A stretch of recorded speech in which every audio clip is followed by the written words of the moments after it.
Good morning, everyone, and welcome to TBM Tuesday. We'll get started now, and those that haven't joined us yet and will join us as they do.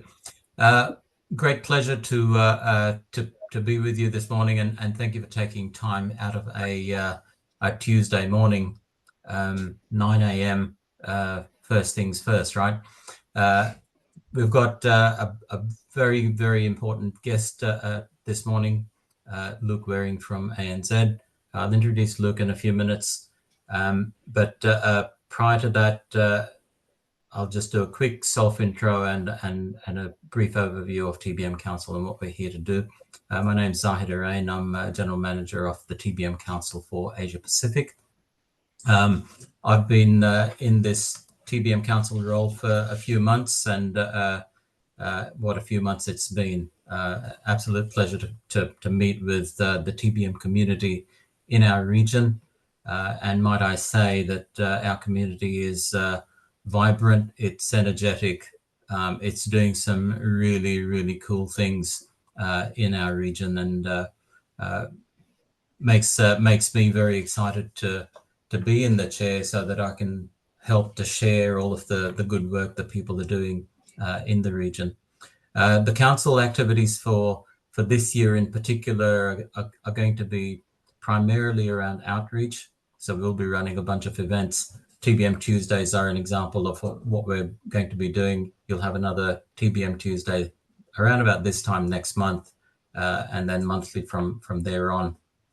We'll do some other things like regional catch-ups and executive roundtables. In fact, we've got an executive roundtable tomorrow in Melbourne, and that the executive roundtable is for the CIO level group. We've got about a dozen or more of them tomorrow that we're going to have a conversation with.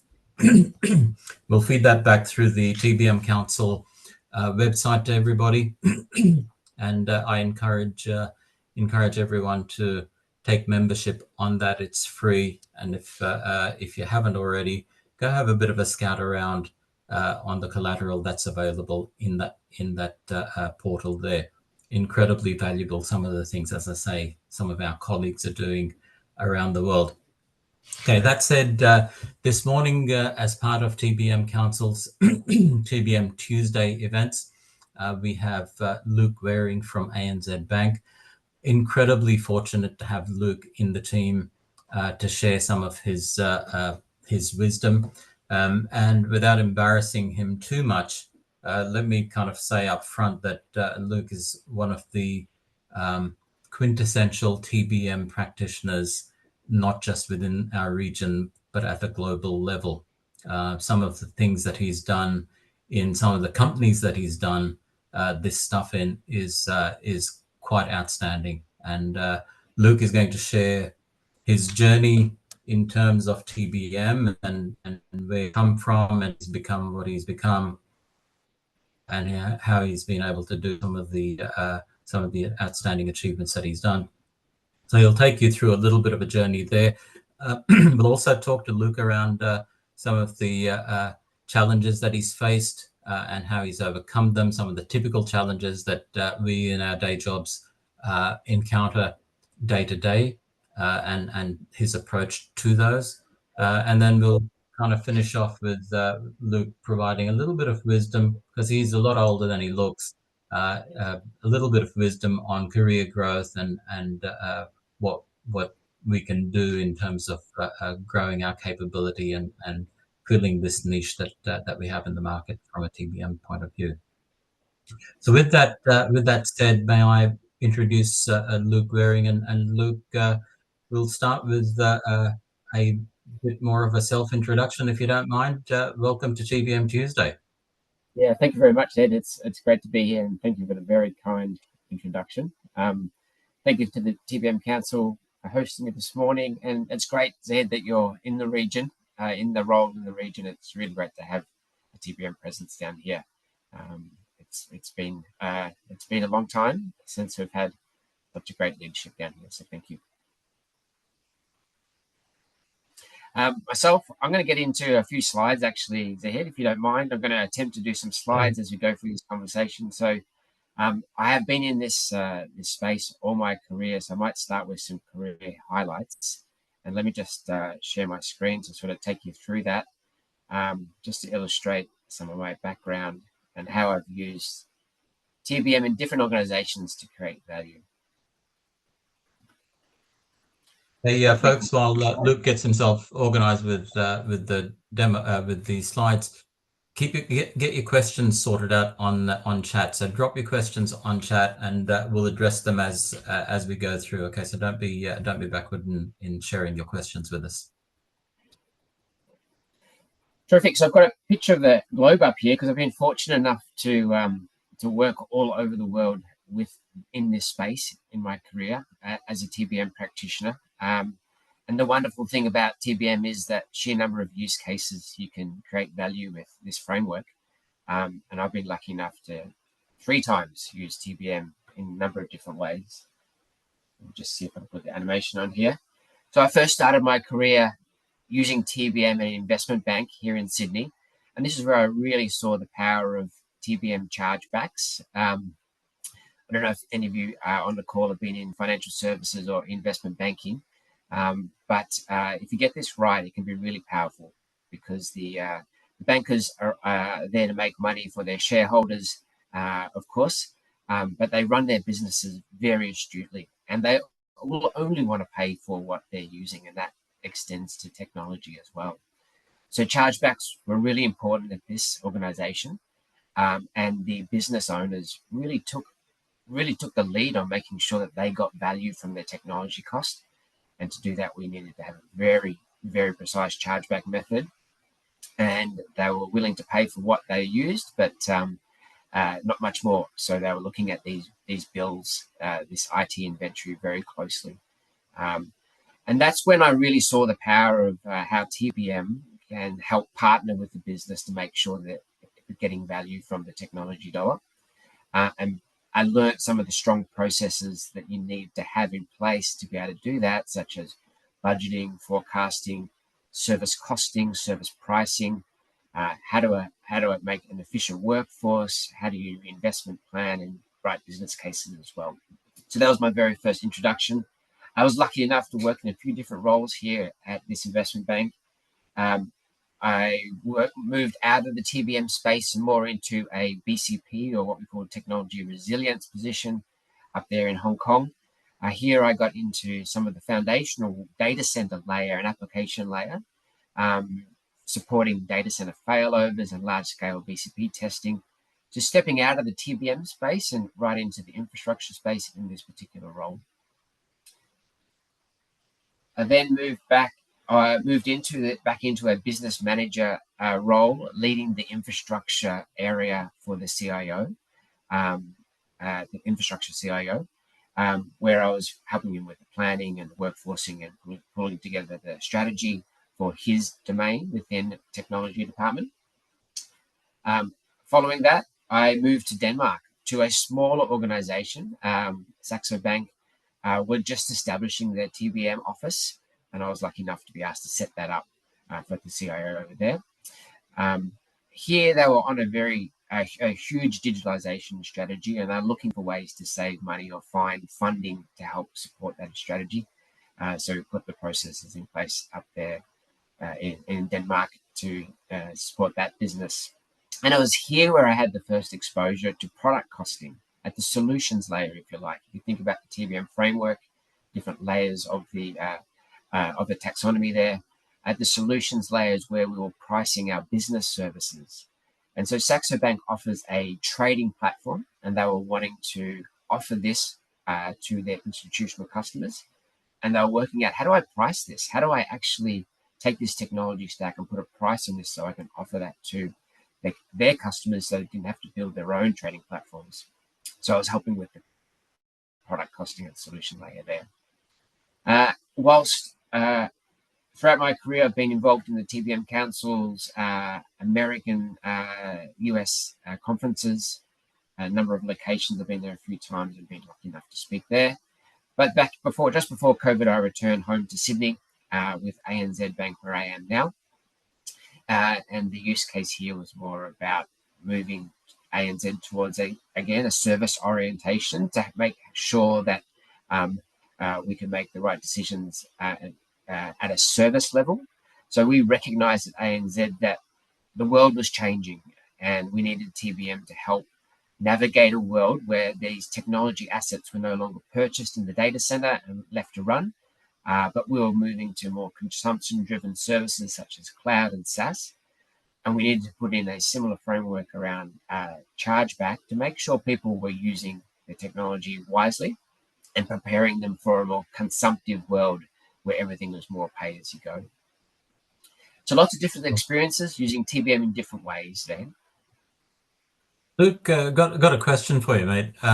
Your move to Hong Kong was a move away from a predominantly commercial or finance role in Sydney to a pretty technical role in Hong Kong.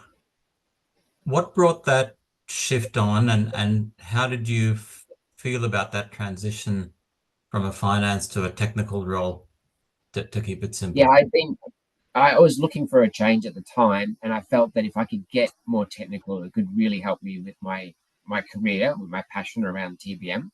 So taking a sidestep, if you like, and getting less commercial and more technical was really going. I felt it was really going to help me build that deeper understanding of how things hung together in technology, and that's really helped me later on in my career. Because now when I'm designing reports, I'm thinking about how I can influence the organization. I bring that technical knowledge as well as the commercial knowledge to try and influence these technologists. I'm not saying that I'm very deep technically, but I know enough to be dangerous ahead, and it really helps with those conversations when I'm trying to influence people. Yeah. So if we were to kind of extend that conversation to what's kind of happening today, would that kind of sideways move, as you described it, be akin to moving into an AI space or a robotics or a machine learning kind of space in today's language compared to Yeah, like a DC failover space? yeah, definitely. I would definitely encourage everyone on the call, if they get those opportunities, even if it's just a secondment or a job sharing situation where you're supporting one of those programs, perhaps in a commercial sense, but look out for those opportunities where you can get embedded in some of those newer programs around AI. Maybe you can support the business case side, but then you'll develop some deeper understanding of the technologies. Nice. Cool. Thank you.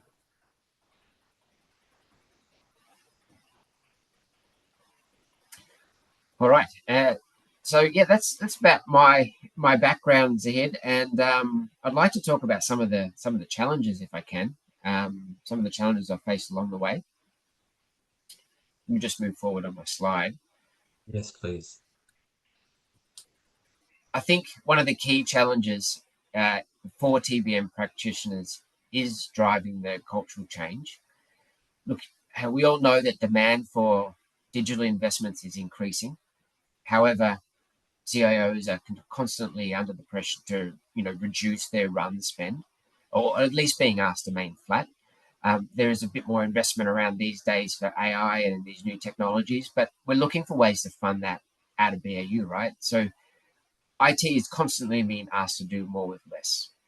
So we need to find better ways to collaborate with the business and technology leaders to find ways to optimize, to fund those new investments that we want to make. And that is sometimes a cultural change. Bringing business and technology together to solve this problem is key. And we realized pretty quickly that technology spend is not just an IT problem. It's a collective problem for the entire business. And you're going to need to drive that change. And the TBM resources that you mentioned online have been really helpful in several ways to solve this problem. So the TBM Council talks about getting executive support. That's certainly been key in my career. At ANZ, the CEO and even the executive committee really supported the program that I was driving around this transformation. And they help set that tone from the top, right? When it comes top down, that they're interested in the program. It really helped me drive through some of this change. In fact, at the OKR level, at the bank's OKRs, there was reference to we need the finance systems to drive the insights to help with our business transformation. And it was a direct reflection on some of the finance processes I was putting in place. The other thing about driving cultural change is you really just need to start, right, and get better as you go. And we developed a sort of a good, better, best program, made it very clear to our organization that they would need to be comfortable working with some imperfect data. It wasn't going to be perfect up front, and it wasn't so much about everything had to tie back initially. We set the example that, hey, we're getting on a bit of a journey here. What really matters is the trend line. Are you reducing things that you don't need to, reducing waste if there's waste in the system, for example? The trend line matters most, and that's one of the things we did to try and drive the behaviours and the cultural change we needed. And finally, the TBM Council all talks about these what do you call it, personas. We hear about business relationship managers. We hear about service owners. These personas are really important too in identifying those people in the organisation and training them to become better TBM leaders. So we asked the CIOs to nominate TBM champions. We gave them the skills, the knowledge for them to able to be successful in these roles. And we're really clear on what kind of people we were looking for as well. We wanted people who could influence the organisation and build relationships. We wanted people who had that bigger picture view of business and tech and commercial. They kind of had that know-how of how the business operated, but also were very clear on the technology strategy. So we looked for those people, and those TBM champions, if you like, helped drive through this cultural change.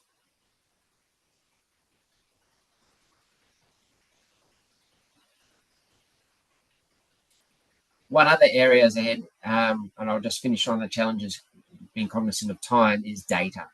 And I guess this slide talks about the different, I guess, how everything's interconnected at a high level in technology, and finding the critical data to drive the TBM insights, the TBM value is really critical. So like maybe most TBM officers, I tried solving this in spreadsheets, trying to map infrastructure to applications and trying to map applications to services. And maybe in small organizations that is possible. Or maybe in small organizations where those relationships are really well understood by the architects, you can do that. But when I got to ANZ Bank, who's a large Australian bank, a large player, have been around for 180 years, it wasn't just possible to do this in a spreadsheet. To give you a sense of the size and the scale of the data I'm working with, we have 13 million pieces of infrastructure, 2,000 applications, about 25 to 30,000 servers, 150 different business services, 60 different technical services. And you've got all this relationship to maintain to try and bring the insights that you want to bring across the technology stack. It's not possible to do this in a spreadsheet. So thankfully, like the TBM Council do have solution partners that can help solve this problem, and the systems in place that help you enable the TCO across applications or services or even business services. And then when you start showing this, go ahead, Sid. Sorry, mate. You mentioned data and data quality. At the risk of sounding a little obnoxious about it, how important is it really? Like, I mean, does it really matter? As I said earlier, close enough good enough? Yeah, close enough can be good enough. Absolutely. And as I said earlier, we set the scene with our stakeholders that it wasn't going to be perfect and we would improve. And early on, I would shine a light on imperfect data as well, saying this data needs to improve before I can use it, and we'll get focused on that. And if I was decided to go forward with some data, I'd put some data veracity warnings on it and say, look, this is not perfect data, but it's directionally okay, and we can start using it. And sort of upfront being very open that the data can be improved, but we're going to start using it anyway. Okay. So what would you say to those folks or those organizations that say, oh, my data isn't up to it, so we've got to fix it first? What would your advice be to folks that have got that kind of issue in front of them? Yeah, look, I think you just got to start and be on this good, better, best data journey as well. Why don't our approach was start with some of the data that we are confident in, right? the last thing I wanted to do at ANZ was sit in the back office for 2 years and try and sort out all the data before I came up to the business and said, hello, I've got this program, right? Mm-hmm. So there was a couple of use cases that we started with, and we started with end user devices. It wasn't perfect, but it was some good data. And we did some showback and chargeback and some insights around how people were using laptops and desktops. Just one use case. And that built momentum. Then we moved on to our next service and the next service and the next service. And as you're slowly delivering value iteratively, one service at a time, maybe, the data will improve behind it.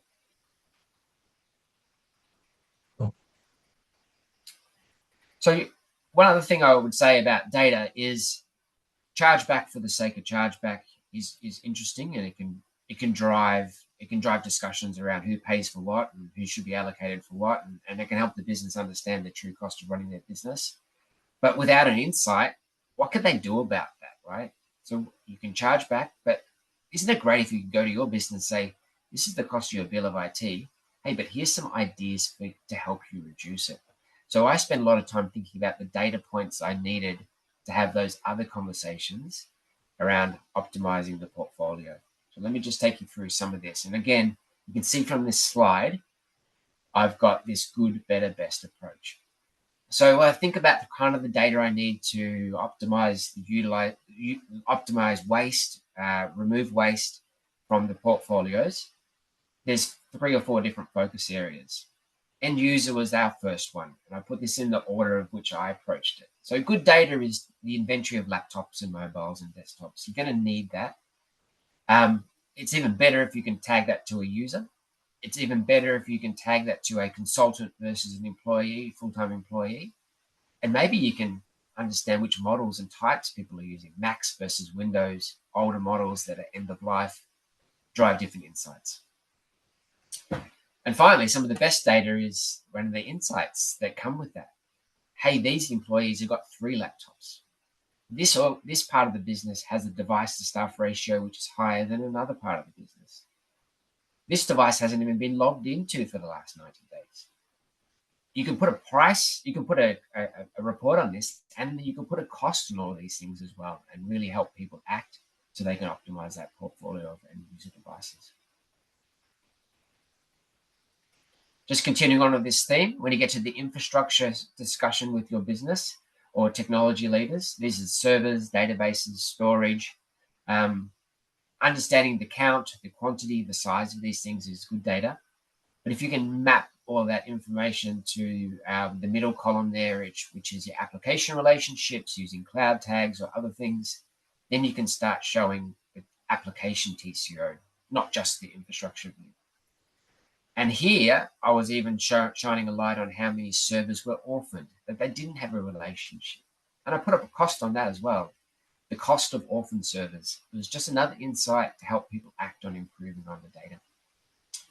Then the best data obviously is around influencing the technology organization around how much are they spending on prod, non-prod, how much have they requested versus used, etc., etc. Again, if I'm mindful of time, I'm just going to move on, and I can share these slides after the meeting. When you get to the application layer, things like the architectural recommendation of these applications are super important. How critical are the applications? You can make investment decisions around, hey, I need to retire some of these applications on my decommission list, for example. Now that I understand the cost of these things, I can get a business case together. Getting more into the better side or the best side, if you can now find the application family, you can remove duplicate applications.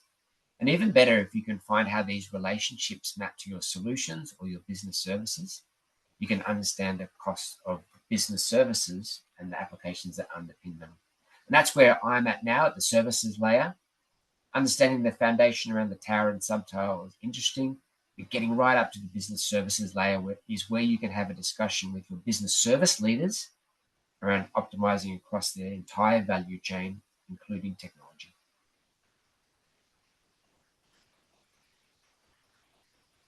So what happens next, Luke?